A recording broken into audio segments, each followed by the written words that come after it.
el apantallamiento, ¿verdad? Sí.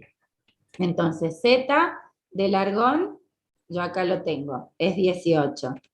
¿Y el apantallamiento cuánto será? 8. Tengo una tabla periódica a mano. ¿Cuál es el valor del apantallamiento? Tenemos que saber la configuración electrónica de NE, ¿no? Claro, del neón. 10. Entonces, me fijo en la tabla periódica, el número atómico del neón es 10. Tiene 10 protones en su núcleo. Entonces, la carga nuclear efectiva del argón va a ser 8. O sea, los electrones de la última capa, estos 2 y estos 6, sienten la atracción de 8 protones. Bien, cada uno de estos electrones sienten la atracción de 8 protones en el núcleo. Mientras que para el criptón, ¿cuál sería la carga nuclear efectiva? Su número atómico es 36. ¿Menos qué? ¿Cuál es el apantallamiento? El argono, ¿no? El apantallamiento. 18. El número atómico del argón es 18, ¿sí? Tiene 18 protones. Pero recuerden que esta es la última capa del criptón. Entonces, el nivel 3 es interior. O sea que estos 10 electrones los sumo a los que están más adentro, que corresponden a la Claro. configuración del argón. Entonces, es 18 más Más 10. 10, 28. Sería Bien. 8. ¿Y el 2, profe? Va la otra capa, la anterior al 3D. Está acá adentro. Es el 4S2. ¿También está dentro? No, es que acordate que esto, que cuando uno lo escribe quedan intercalados, cuando avanzamos en niveles energéticos, se debe a la regla de la diagonal, ¿se acuerdan? Que es 1S, 2S, P. 3S, P, D. Creo que acá ya lo vamos a ver. 4S, P, D y F, ¿no? Es así. Cuando yo empiezo a sumar electrones, digo el 1S, el 2S, el 2P, el 3S, 3P y 4S. ¿Ves? Y ahí volvés al 3D y 4P. O sea, hiciste 3S acá, luego 3P acá, luego 4S. Después del 4S, el 3D. Luego el 4P. Hay que ver en todos medios juntos. El 4S se mete ahí al medio, luego viene el 3D y luego viene el 4P. Eso se debe a que realmente, aunque el 3D debería estar acá adentro, debería estar antes, ¿no es cierto? Porque lo que hicimos la clase pasada, aprender que en el nivel 3 tenemos el S, el P y el D. Y después recién venía el nivel 4, ¿cierto? Bueno, pero ahí hay una superposición energética entre los subniveles. ¿Sí? Sí. Es algo muy fino, ¿sí? El nivel 4S tiene menor energía que el 3D, entonces el 4S está más cerquita del núcleo, ¿sí? Para cargar electrones en el 3D hace falta más energía, a pesar de que es en el nivel más bajo, pero esos orbitales D cuesta más cargarlos, entre comillas, ¿sí? Profe, una pregunta. Sí. ¿Los niveles es más cerca o sea, 4S está más cerca que 3D del núcleo o es al revés? 3D está No. más cerca, pero es mayor energía lo que necesita que 4S. Claro, es una cuestión energética, ¿sí? Físicamente, imagínate nivel 1, 2, 3 y 4 en ese Claro. orden. Pero energéticamente tiene más estabilidad el 4S que el 3D. Pero no Entiendo. importa, respetando la regla de la diagonalidad, eso no se lo tienen que aprender de memoria. Con la regla de la diagonal les queda siempre perfecto, ¿ok?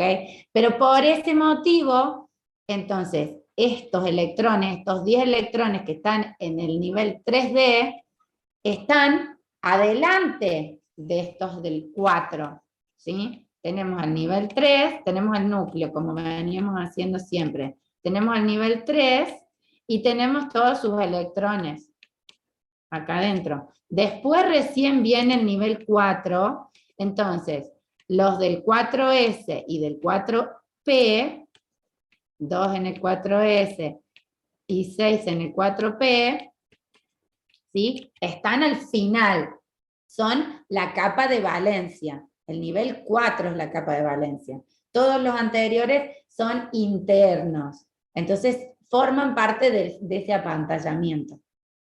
¿Bien? Por eso son los protones del argón más los del nivel 3D. Eso nos da 36 menos 28, 8, ¿cierto?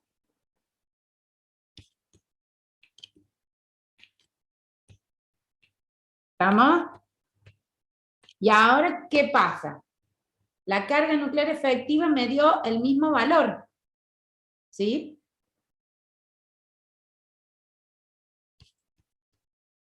¿Estamos de acuerdo?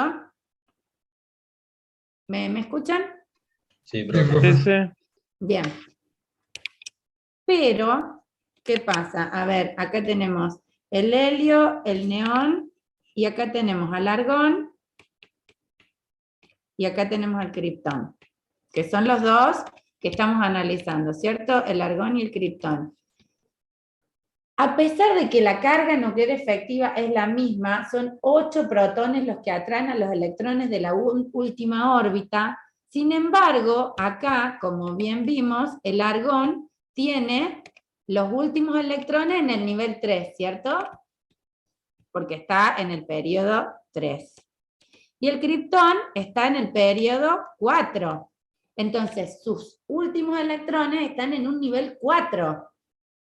Están más alejados del núcleo. El argón tiene su capa de valencia en el nivel 3. Entonces, ese nivel, esos electrones están más cerquita del núcleo. Sienten la atracción de 8 protones que están más cerca. El argón siente la atracción de 8 protones, pero que están más lejos. Entonces, la fuerza electrostática es menor para el argón. Por eso es un poquito más grande este radio. ¿Se entiende? Sí. ¿Puede explicarlo de vuelta, profe? ¿Cómo es eso de la fuerza electrostática, profe? No me La cerró. fuerza electrostática es la fuerza con la que se atrae el núcleo positivo con los electrones, ¿no es cierto? Fuerza eléctrica. Sí. Si el argón tiene el nivel 1, el nivel 2 y el nivel 3, y es el último nivel donde tiene electrones, la capa de valencia.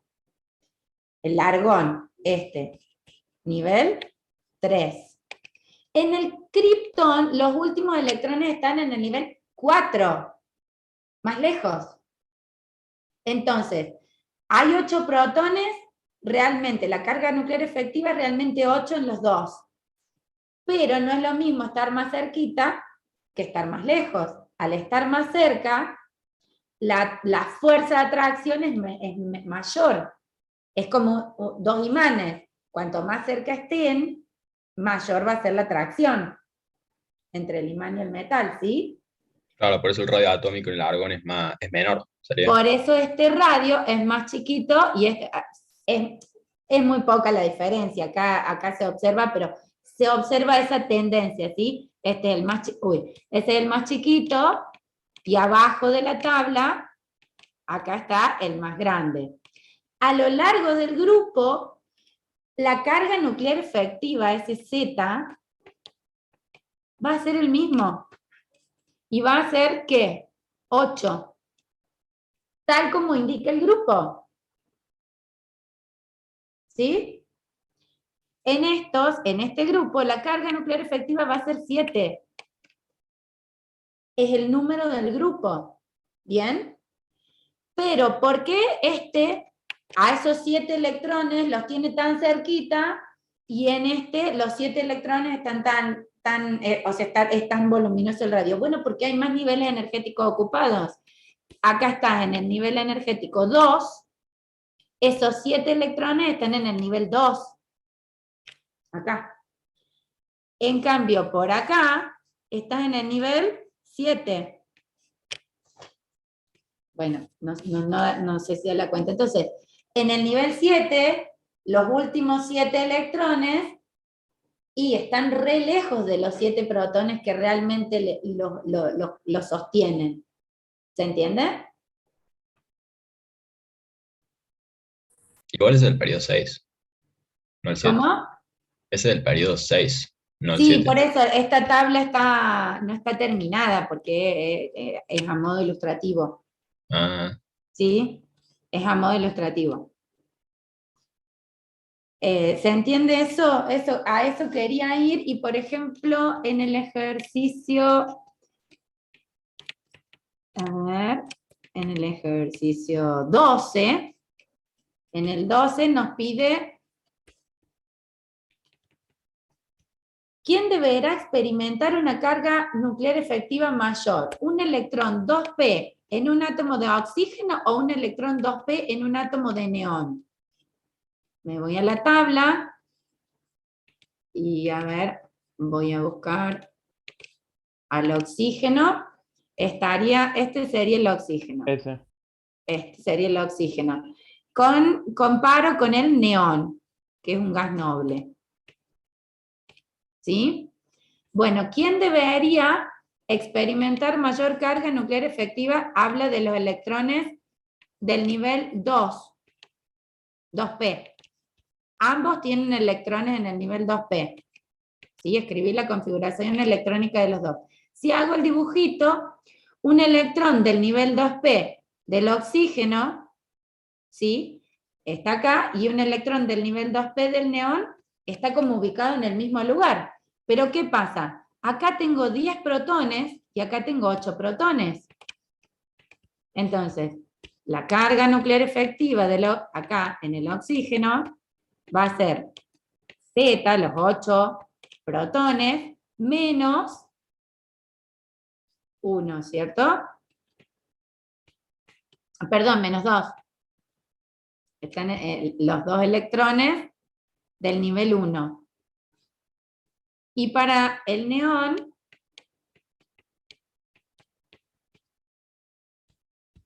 el número atómico del neón es 10, menos el apantallamiento, que también es 2. Al fin de cuentas, son estos los mismos 2 electrones los que están apantallando los electrones del último nivel, ¿verdad? Sí. Entonces acá me dan valor de 6 y acá me dan valor de 8. El neón experimenta mayor carga nuclear efectiva, ¿sí? Porque tiene 2 protones más en su núcleo. Entonces, si vamos a hablar de radio atómico, al tener más protones en el núcleo, los últimos electrones están todos en el nivel 2. 2s, 2p. Oh, está muy grueso.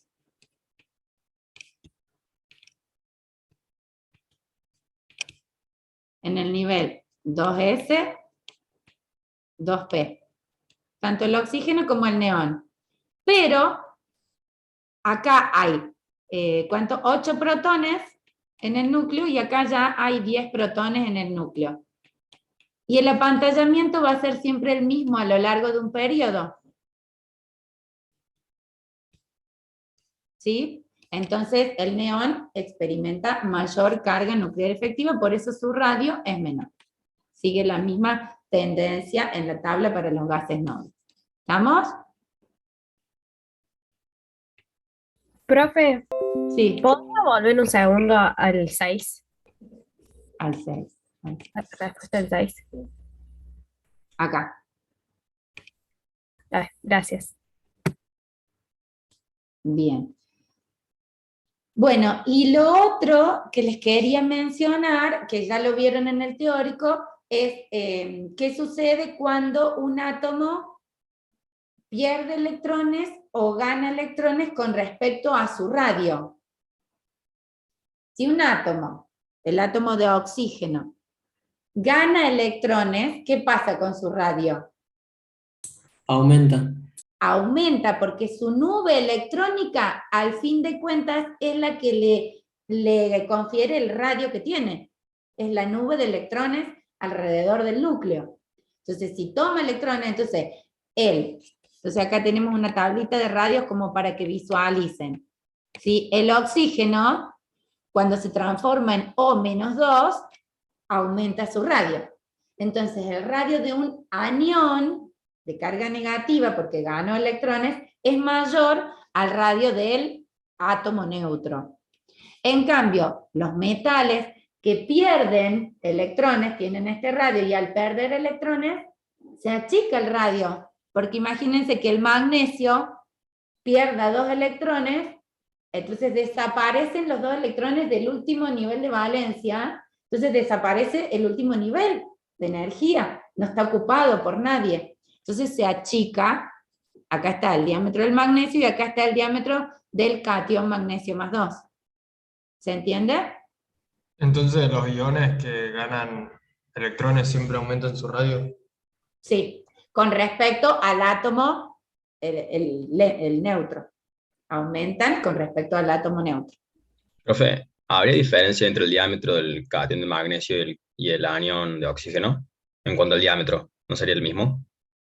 Entre el magnesio y el oxígeno, Sí. bueno, hay algunos que van a tener un diámetro muy similar, por eso ahí ya va a ser complejo compararlos. ¿Por qué? Porque vas a analizar la configuración electrónica interna. A ver, el oxígeno, si toma 2 electrones, se queda con 2p6, 2s2, 2p6. Y el magnesio, que cuando pierde los 2 electrones, se queda con la configuración del neón, y es la misma, ¿sí? Pero entonces ahí vas a analizar la carga nuclear efectiva, a ver con cuánta fuerza atrae a los electrones de la última capa que le quedaron. Y sería Pero la misma, ¿eh? ahí ya estás hilando fino, claro, ya estás hilando fino, pero por eso se compara entre el átomo neutro y el anión o el catión que corresponde. Ah, O, listo. o entre aniones o entre cationes. Bien. Bueno, básicamente era más o menos eso lo que me había quedado pendiente de mencionar. Fíjense en el ejercicio 9, les hace comparar radios de distintos elementos, y después hay unos ejercicios, el 14, ¿sí? También habla sobre las energías de ionización. ¿Cuál energía de ionización será mayor, la del neón o la del oxígeno? O sea, ¿a quién le va a costar más liberar un electrón, perder un electrón? Esto son mucho teórico y están subidos, entonces ustedes los pueden leer, ¿sí? Y cualquier cosa hacemos consulta. Cosa de que ahora pasemos a la unidad 3. ¿Bien?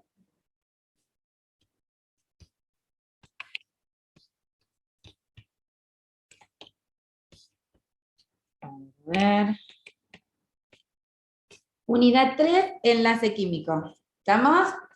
¿Largamos con la unidad 3?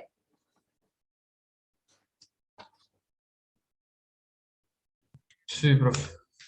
Bueno.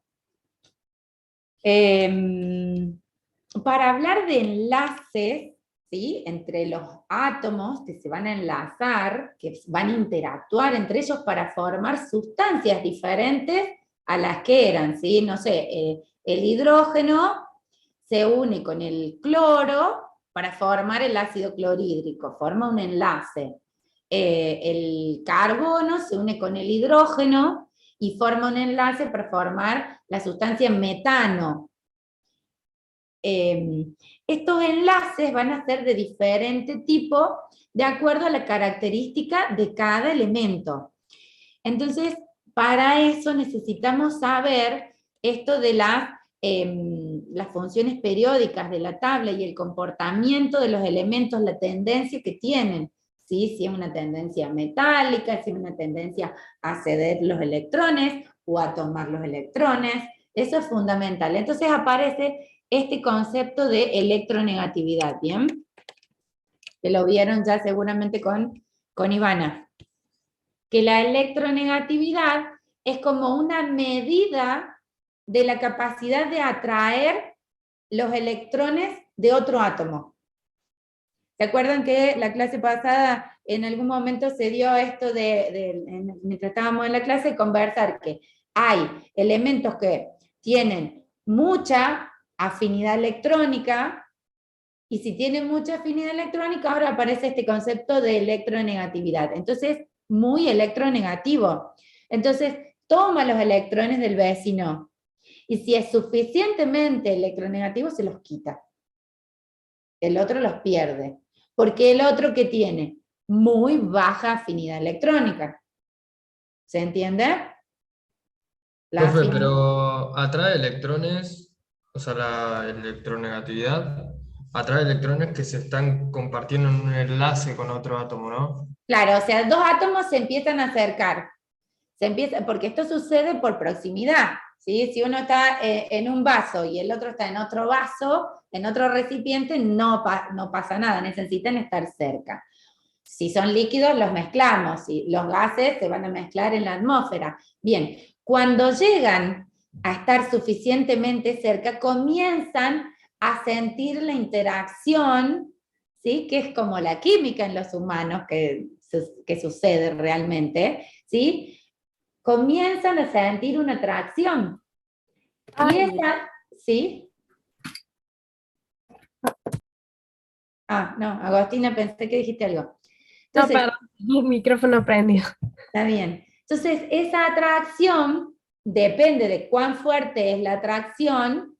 ¿De qué depende la fuerza de la atracción? De la electronegatividad de los dos átomos. Por ejemplo, miren acá tenemos al cloruro de sodio, que ya lo conocen, es una sal binaria, ¿no es cierto? Aprendimos a armarla.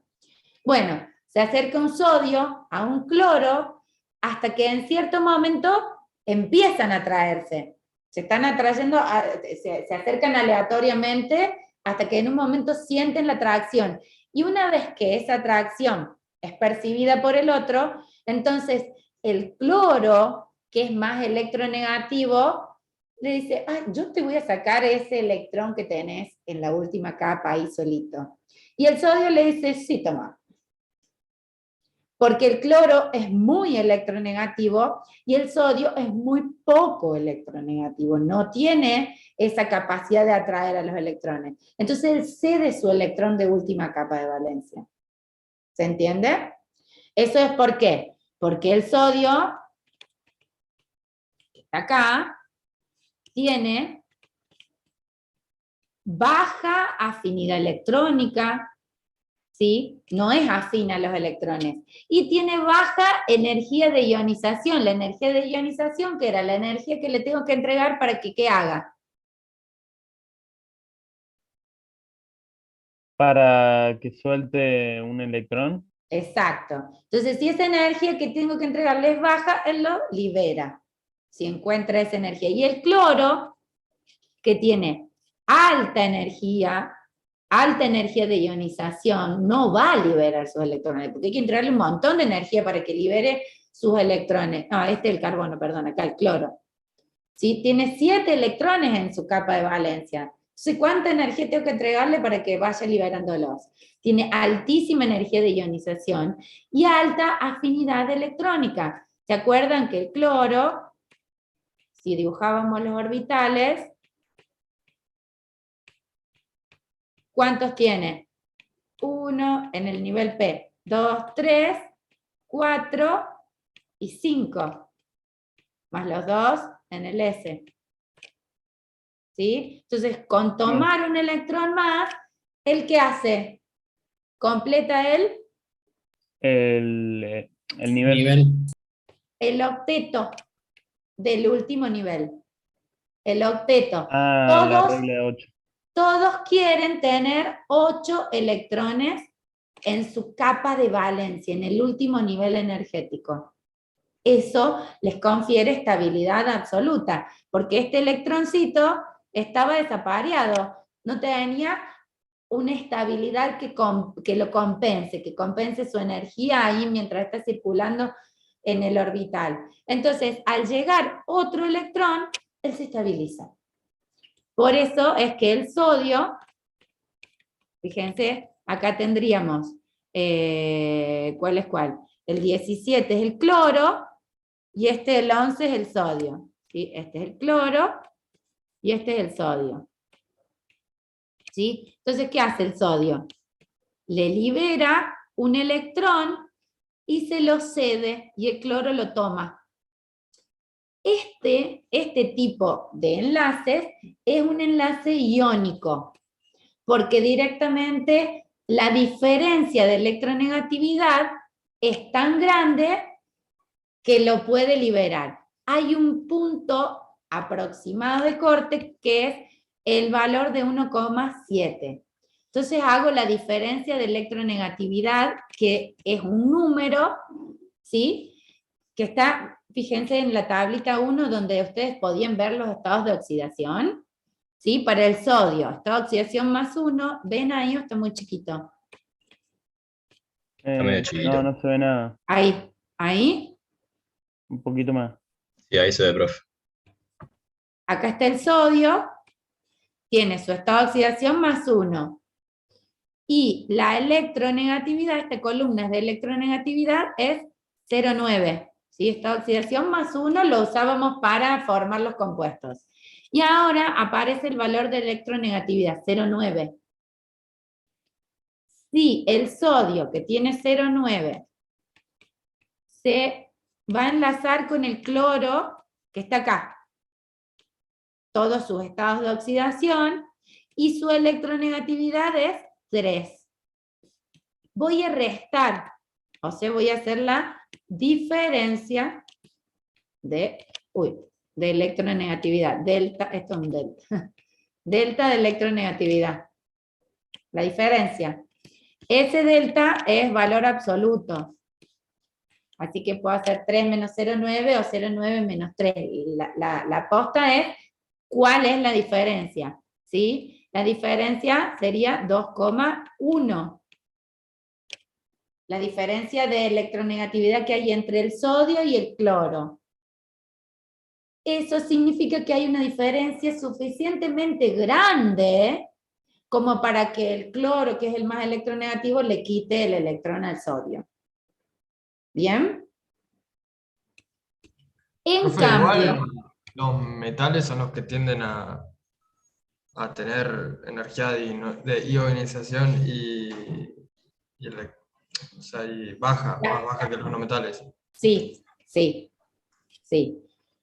Ahora vamos a ver bien eso. Mientras vamos a hacer otra comparación entre, fíjense, acá tienen el cloruro de sodio, ¿sí? Que dice que es un enlace iónico, porque esa diferencia de electronegatividad, ese delta E, me dio mayor a 1,7.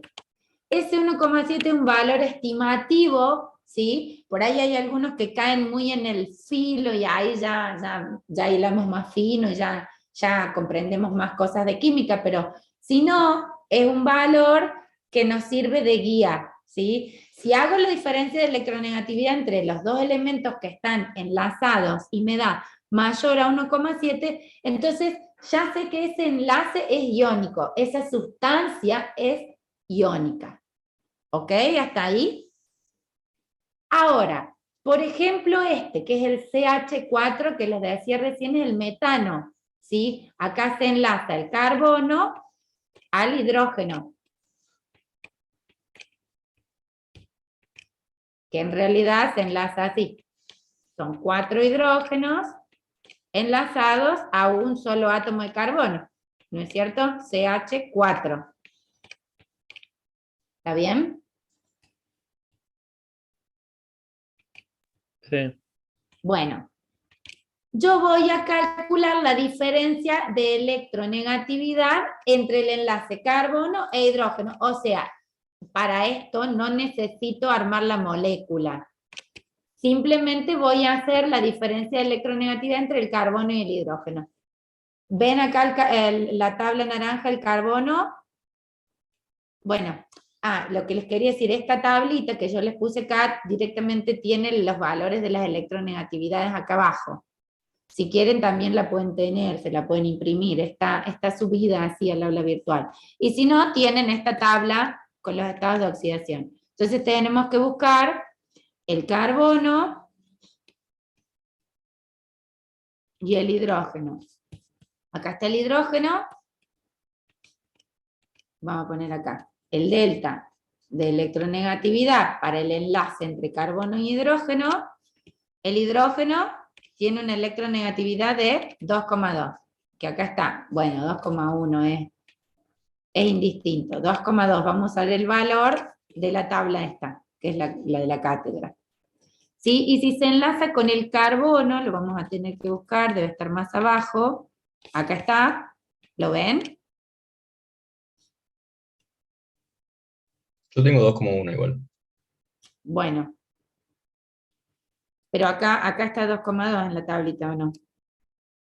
No, digo por el carbono, que tengo 2,1 en carbono. Y acá el carbono 2,5. Me figura a mí. Así que 2,2 menos 2,5. ¿Ven que no importa quién menos quién? Puse el que encontré primero. ¿Se entiende?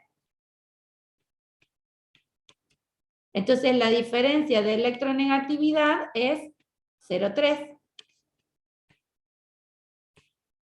Sí, o 0,4, porque sí, en algunos lugares está 2,1. Entonces, esta diferencia de electronegatividad es menor a 1,7. Cuando el delta E está entre 0 y 1,7, aproximadamente, ese 1,7 es aproximado, que sería este caso, 0,3, entonces el enlace es covalente. Son distintos tipos de enlaces, ¿sí? Entonces tenemos el enlace iónico con diferencia de electronegatividad 1,7 o más. Y el enlace covalente con diferencia de electronegatividad entre 0 y 1,7. ¿Bien? Lo que hago es hacer la resta de las electronegatividades de los dos átomos que están enlazados. ¿Bien? Entonces ahí aparece este concepto que yo les decía. Entonces en el iónico, como la diferencia de electronegatividad es tan fuerte, los electrones se ceden, se transfieren. Uno se lo cede al otro, ¿bien? En cambio, en el covalente se comparten. ¿Bien? Esa es una diferencia importante entre estos enlaces. Entonces, en los enlaces covalentes vamos a sumergirnos en un mundo bastante extenso. El iónico es así simple. El sodio, como veíamos acá, el metal le va a ceder el electrón al no metal y ahí se forma el compuesto iónico. Entonces el sodio que tenía esta configuración menos un electrón, chao, esto no está más, entonces se queda sin este electrón. Y esta es la nueva configuración, la del neón. Por eso es tan estable, porque adquiere la configuración del gas noble anterior. En cambio, el cloro, que tiene 17 electrones, tiene esta configuración, toma ese electrón que le cedió el sodio, y ¿qué pasa? En el 3p5, ahora pasa a tener 6 electrones, se queda con 3p6, entonces completa el octeto en el nivel 3, 2 más 6, 8. Adquiere la configuración del gas noble que le sigue, el argón. entonces voy a escribir así la formación de ese compuesto. El cloro tiene un electrón más y el sodio un electrón menos. Y los iones, los compuestos iónicos forman estas estructuras, redes iónicas, ¿sí? Entonces, este sería el cloro con un diámetro mayor, porque tiene la carga negativa que toma un electrón más, y este sería el sodio más chiquito. Y ahí viene otro cloro. Y al lado de este cloro, otro sodio. Y al lado del sodio, otro cloro. Forman estructuras cristalinas, tienen así una geometría, ¿sí?, específica y un orden súper específico. ¿Se entiende? Son redes rígidas, son estructuras rígidas. Eso pasa con la mayoría de las formaciones iónicas, ¿no? Todas las estructuras iónicas tienen estructuras cristalinas, ¿sí? Entonces, cuando están en estado sólido, cada átomo, cada ion, porque están como iones, el cloruro y el sodio, positivo, negativo, son cargas básicamente. Entonces están la positiva, la negativa, todas acomodaditas en un empaquetamiento quieto. Sí. Entonces, al estar esas cargas quietas, no hay movimiento y por lo tanto no conducen, por ejemplo, la electricidad. Para conducir la electricidad hace falta que haya electrones en movimiento.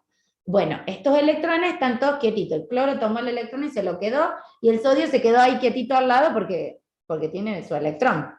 Y así son fuerzas electrostáticas, ¿sí? Y se forman polos positivos y negativos. A ver si seguimos un poquito. Vamos a venir acá. En cambio, bueno, terminamos acá. En los enlaces covalentes, ¿sí?, hay una compartición de electrones. Eso que decíamos, sí, vos sos más electronegativo, bueno, tiene fuerza, te lo saca un poquito, pero no te lo cedo del todo, nos quedamos enganchados porque los dos estamos tirando de ese electrón. Uno con un poco más fuerza que el otro, pero ninguno de los dos cede un electrón. Se los quedan compartiendo, ¿bien? Como por ejemplo pasa con el oxígeno. Entonces ahí, en vez de formarse redes iónicas, se forman moléculas. El oxígeno, el agua, H2O, son moléculas, son entidades, ¿sí? Una molécula de agua no tiene nada que ver con otra molécula de agua. Sí están atraídas porque están juntitas en el mismo recipiente y tienen unas atracciones, pero entre moléculas. No es lo mismo que el cloro, el sodio. El cloro, el sodio, el cloro, el sodio, todos sufren la misma atracción y están bien quietitos y pegaditos. Por eso los sólidos iónicos, los iónicos, digo, son sólidos a temperatura ambiente. ¿Sí? Porque tienen unas fuerzas muy fuertes, fuerzas electrostáticas fuertes. Son sólidos. El cloruro de sodio, la sal, ¿sí?, es un sólido. Y tiende a formar terroncitos. Esos terroncitos, si yo les doy un golpecito, se quiebra.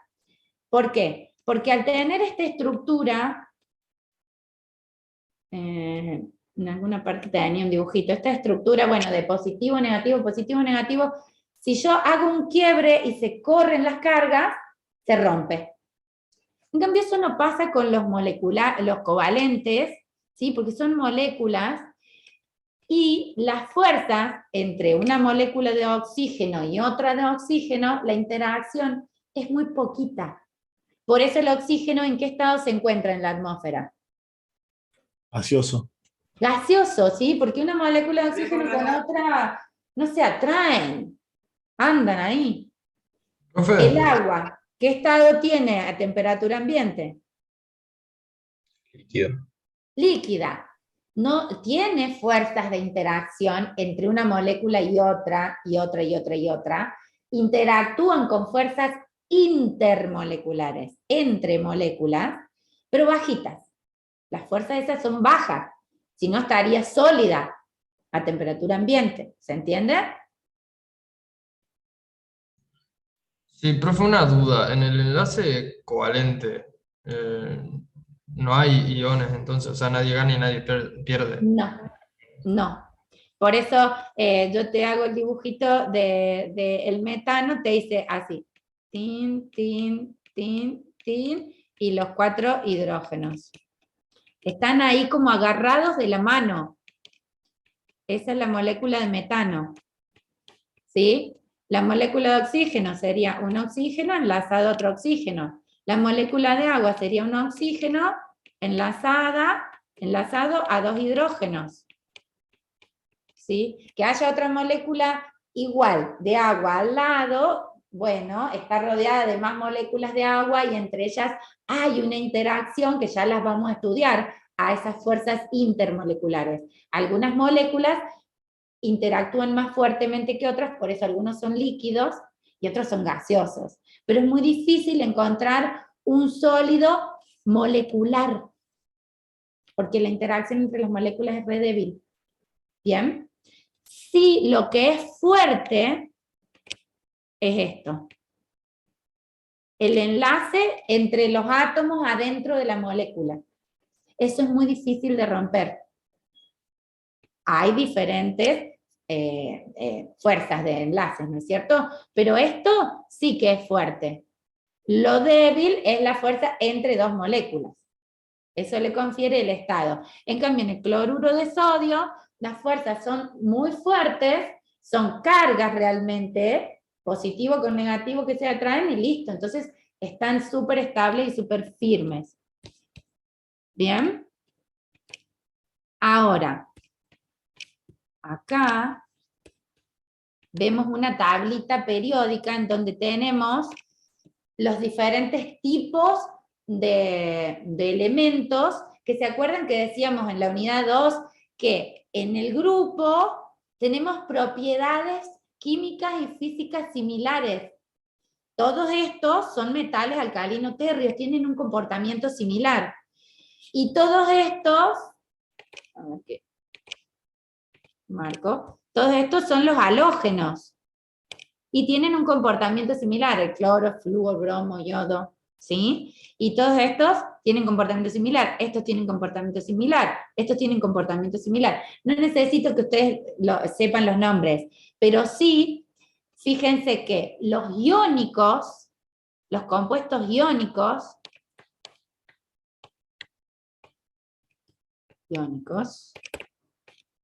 se van a formar a partir de que interactúe un metal alcalino o alcalino térreo de estos dos grupos, o de este, con algún calcógeno o halógeno. Cuando sucede eso, por ejemplo, no sé, de un metal alcalino, díganme un nombre. Potasio. Potasio. Si el potasio se enlaza con algún, dígame, halógeno. Boro. Bromo. El ¿Bromo? boro está por acá. El boro está sí. acá, el Bromo. boro. El bromo es un halógeno. El bromuro de potasio es un compuesto ¿de qué tipo? Iónico. ¿Estamos? No va a ser covalente. Si se une acá el calcio, es un alcalino térreo que está por acá, el calcio, con el oxígeno que está por acá, de los calcógenos, va a formar el óxido de calcio. ¿Y qué tipo de compuesto va a ser? Iónico. Iónico. ¿Ok? Los demás van a ser covalentes o, por supuesto, si es un metal interactuando con otros de su misma especie, con el metal solo, va a ser metálico. No sé, el hierro, que está acá, un elemento de transición. Bueno, el hierro es un metal, interactúa con otros átomos de hierro, iguales a él, y lo que hacen los compuestos metálicos es que al ser metales tienen tan baja energía de ionización que dijimos que liberan sus electrones, los de la última capa. Entonces están todos los átomos de hierro acomodaditos y se mantienen unidos como si fueran cationes, porque los electrones es como que están libres, una nube electrónica alrededor de los átomos de hierro, y esos electrones, esa nube electrónica hace que se mantenga estable la barra de hierro, el hierro metálico como lo conocemos en la naturaleza. Por eso los metales son la mayoría sólidos a temperatura ambiente, ¿sí? Porque también las fuerzas de atracción son enormes, porque están todos los cationes hierro sumergidos en un mar de sus propios electrones, como que se comparten los electrones entre un átomo de hierro y el otro átomo de hierro. Entonces están súper unidos. Por eso tan altas temperaturas de fusión, ¿sí? 1000, 2000 grados para fundir una barra de hierro. ¿Bien? Profe, tengo una duda. Sí. El cloruro de aluminio, ¿qué tipo de enlace es? Habría que ver la diferencia de electronegatividad. Claro, en ese caso, que es de 1,5, sería un enlace covalente. Lo busqué en internet y me dice que es un enlace iónico.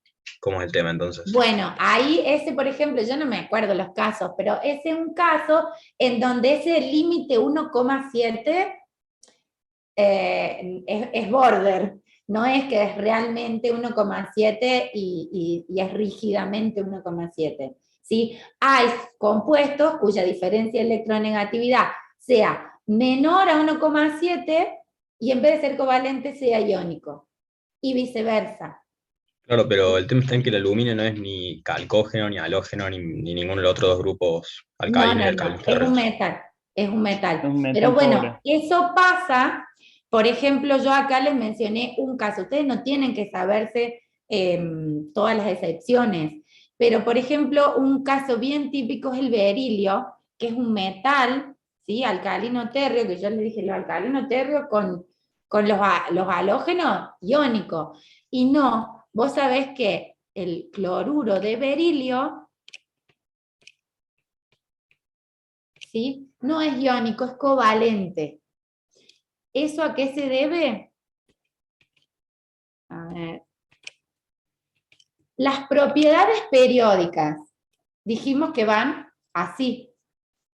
Por ejemplo, que en este sentido, ¿qué pasa? Disminuye la afinidad electrónica, ¿no es cierto? Porque es así y así, pero es en diagonal, ¿no es cierto? Estos Sí. que están acá arriba, como que están ahí en una situación de compromiso, ¿sí? Porque vas hacia allá y vas hacia abajo. Entonces está arriba dentro de lo que es un metal, entonces puede que tenga un comportamiento similar a un no metal en algunas cosas. ¿Se entiende? Por la regla esta de la diagonalidad, por la periodicidad. ¿Dónde teníamos? A ver, acá, acá. ¿Se pueden formar enlaces iónicos con, por ejemplo, entre metales, ahí se me fue el nombre, no con los halógenos ni los calcógenos, no me sale el nombre, sino con el que está uno más a la izquierda. Ese con No, algún esto metal alcalino. seguro que ya te van a formar, ahí vamos a borrar un poco, los nitrogenoides, ¿sí? Porque están en el grupo de los nitrógenos, te van a formar covalentes, pero no lo consideren como una regla, esta columna con esta columna iónico. No, para eso les estoy diciendo que busquen el valor de la electronegatividad y lo usen como referencia. No les vamos a tomar en un examen una excepción que no se haya dado. ¿Bien? Sí, les menciono el cloruro de aluminio porque sí puede aparecer, de hecho creo que aparece en los ejercicios, pero es como para que ustedes no van a ser químicos, ¿sí? Ustedes tienen que saber que hay excepciones, ¿sí? Como en todo, hay excepciones. No tenemos que sabernos todas las excepciones. Pero con ver la del berilio, ahí decimos, bueno, sí, ok, no siempre 1 más 1 es 2 en química. ¿Sí? Hay muchas cositas entre medio. ¿Estamos? Bueno, Bueno, listo. Bueno, dicho todo esto, podemos pasar a el ejercicio 2 de la guía. ¿Sí? Así ya arrancamos con ejercicios. Que dice, dados los siguientes sólidos cristalinos de cada grupo, suponiendo que cristalizan en la misma red, y me da el grupo 1, óxido de berilio, óxido de calcio y óxido de bario. Aparece el berilio, ¿sí? Pero es otra cosa la que yo les estaba diciendo, el cloruro de berilio. Acá el óxido de berilio sí es iónico, no tienen que saberlo, pero ya me está dando una familia de óxidos metálicos, ¿bien? Yo voy a comparar entre ellos tres, y luego, aparte, voy a comparar este otro grupo de sustancias, yoduro de potasio, fluoruro de potasio, bromuro de potasio, ¿bien? Y me pregunta, ¿cuál es el compuesto con mayor energía reticular? La energía reticular la podemos llamar U, ¿sí? Capaz que la vieron en el teórico, y es esa energía que mantiene unidos a los iones en una red cristalina. Catión, anión, catión, anión, catión, anión. O sea, como esa fuerza electrostática que yo les digo, en una red cristalina, ¿sí? Vieron que me habla de que, suponiendo que cristalizan en la misma red, entonces yo asumo, aunque yo no sepa, pero asumo que todos estos son iónicos, porque me dicen que cristalizan en una red. ¿Bien? Son sólidos cristalinos. ¿Cuál es el compuesto con mayor energía reticular? Voy a comparar entre estos tres. ¿Y cuál es el compuesto con menor punto de fusión? Si la energía reticular es la fuerza que mantiene unidos a los iones, sí. ¿no es cierto? Tengo un catión y un anión, un catión y un anión, un catión y un anión, en el óxido de berilio, supongamos. Bueno, ¿Cómo mido esa energía? bueno, no la vamos a medir, digamos, pero esa energía es la energía que los mantiene unidos. Entonces, venimos acá, ¿sí? Energía reticular o energía de red es la energía necesaria para separar totalmente los iones, o sea, si tengo el positivo, el negativo, la energía que necesito entregar acá para romper, ¿sí? Para separarlos. Los iones que forman una red cristalina, o la energía que se libera al formar un mol de un cristal iónico sólido. O sea, la energía que los une es la misma. La energía que los une es la misma energía que le tengo que entregar para romper. Es una definición, ¿sí? Es la energía reticular, la energía que mantiene unidos a esos iones en una red cristalina.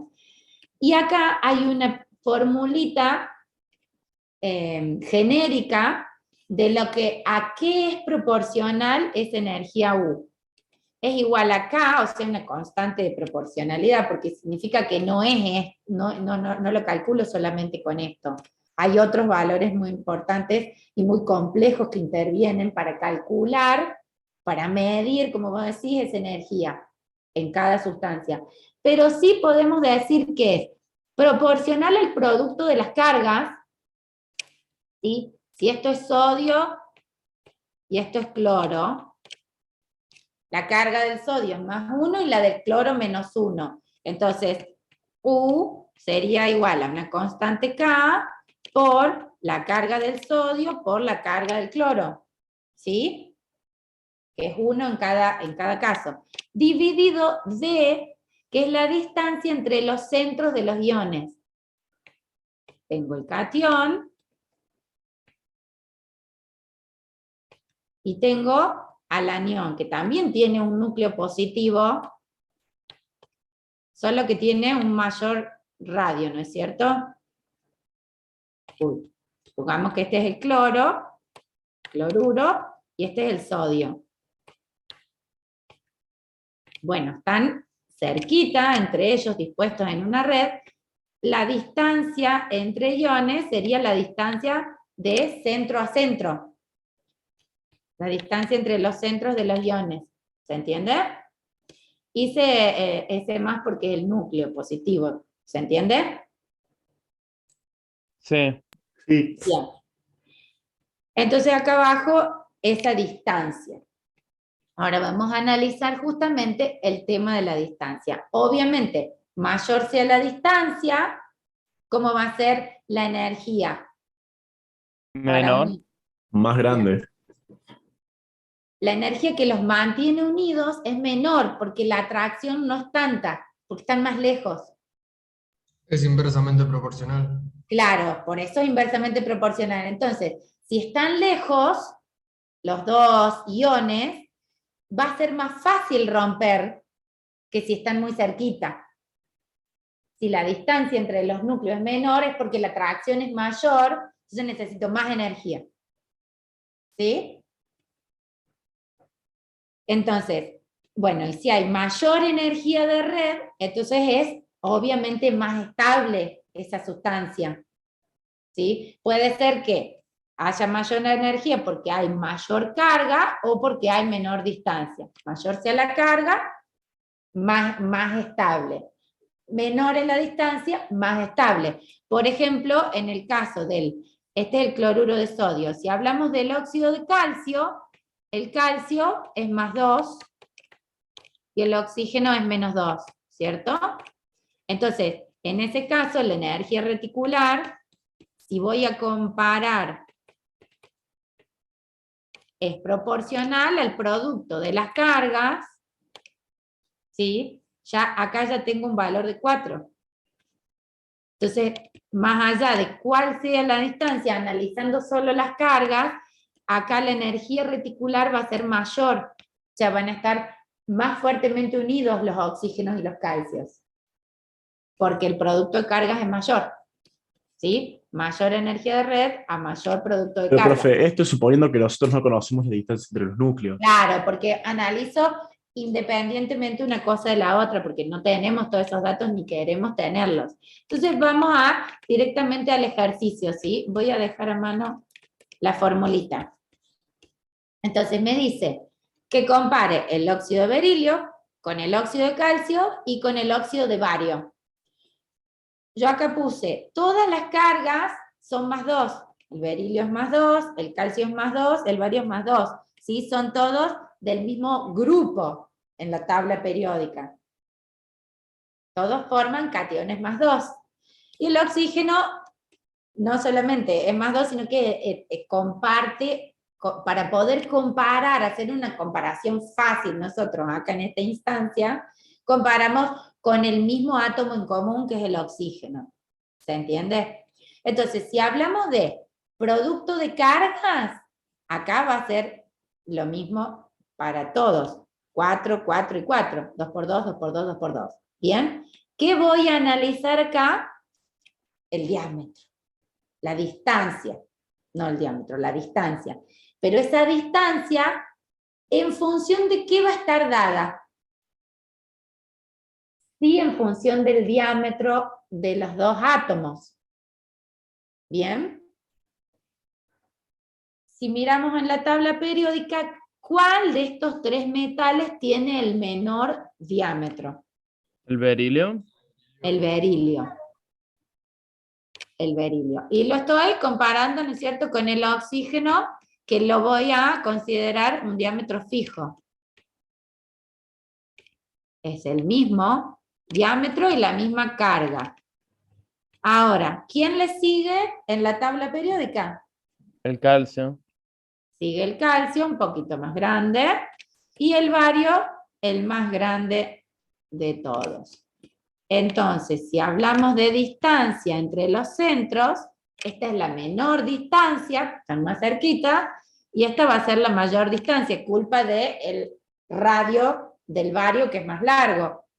¿Se entiende? Sí.